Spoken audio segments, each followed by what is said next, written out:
dostlar, bugünkü dersimizde sizinle tam ədədlər üçün dəyişən yaratmaq və bu dəyişəni klaviaturadan daxil etmək və onlar üzərində hesablamalar aparmağı keçəcəyik. Hardan başlayırdıq? Deməli, C++-da proqrama main funksiyasından başlayırdıq. Yazıram int main, mötərizə açıb bağlayıram, içini boş qoyuram. Fiqurlu mötərizə açıb bağlayıram. Fiqurlu mötərizənin içini aralayıram. Və cout ekrana yazı yazmaq üçün funksiyası işləsin deyə hashtag include kiçikdir, iostream böyükdür. Aşağıda da using namespace std nöqtəli vergül. Bunları yazdıktan sonra yoxlayaq ki, yazdıqlarımız doğrudurmu? Məsələn, ekrana salam çıxardıram. Endl qoyuram ki, yeni sətrə keçsin. Bəli, proqram xətasız olaraq işə düşdü. İndi dəyişən yaratmaq istəyirəmsə, nə edirəm? Məsələn, C++-da bir dənə x dəyişəni yaratmaq istəyirəm və onun qiymətini tutaq ki, 9-a bərabər etmək istəyirəm. Birinci dəyişənin tipini yazıram. Bu tip, əgər tam ədəddirsə, int yazıram. Adını x qoyuramsa, adına x deyirəm. Onu bərabər eləyirəm 9 qiymətinə və nöqtəli vergülü unutmuram. Bunu işə salsaq, nə baş verdi? Ekranda heç nə görmürük. Çünki cout'dan hələ istifadə eləməmişəm. Ancaq arxa planda belə bir şey baş verdi. C++ yaddaşda x üçün yer ayırdı və bu dəyişənin adını da x qoydu və buna qiymət olaraq 9 vermiş isə 9'u bura yazdı. Baxırıq bura. Bərabərdir işarəsinin funksiyası C++-da bu deməkdir.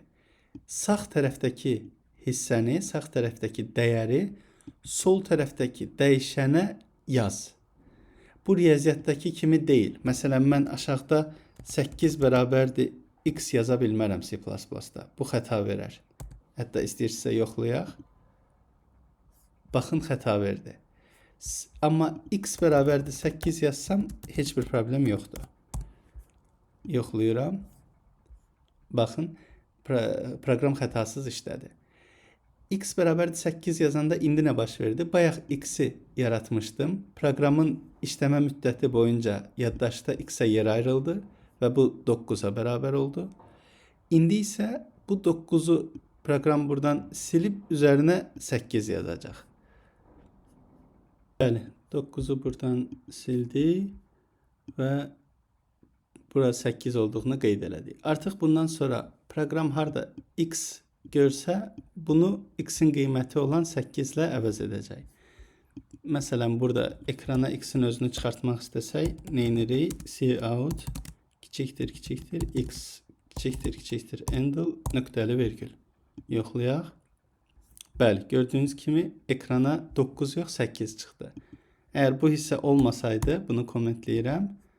Sadəcə int x bərabərdir 9 olsaydı, ekrana 9 çıxardı. Amma bu ikinci yazdığımız sətir 9'un üstünə 8'i yazdı. 9 silindi, x-in yerinə 8 oldu. X ilə hansısa bir hesablama eləsəydi, x-in özünü yox, məsələn, x üstə gəl 15'i çıxardaq. 8 üstə gəl 15, 23 verir. Ekranda 23 görürük. Və yaxud x-in kvadratını çıxartmaq istəyirəm. X vurulsun x, endl, nöqtəli virgül. Bu səfər də 64 çıxdı ekrana.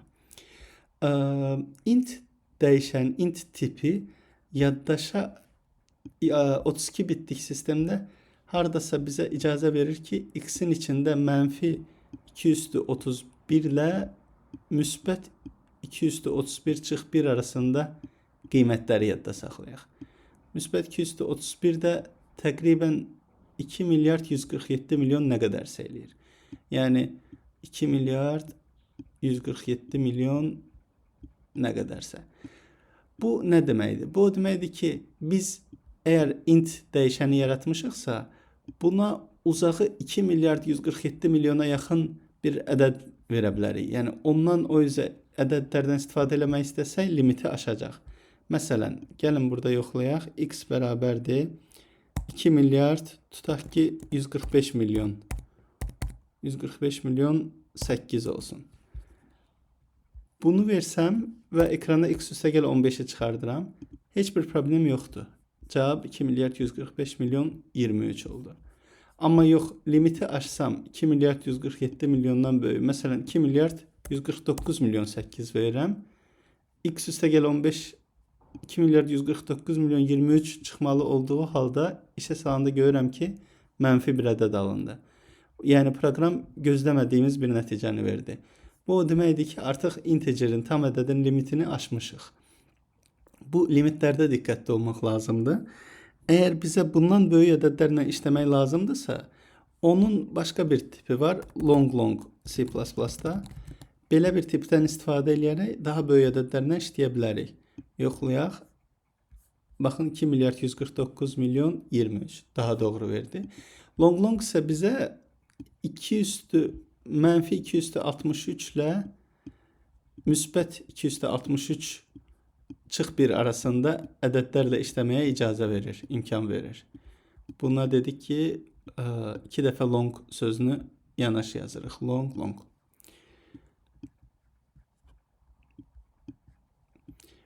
Amma yuxarıda bu bizim intimiz idi. Bəli, əgər kiçik ədədlərlə, yəni 2 milyarddan kiçik ədədlərlə işləyiriksə, int bizim üçün kifayətdir. Bunu da bir qeyd olaraq demiş olduq. İndi klaviaturadan ədədi necə daxil eləyək? Məsələn, x-i burada başlanğıcda 5 vermişəm.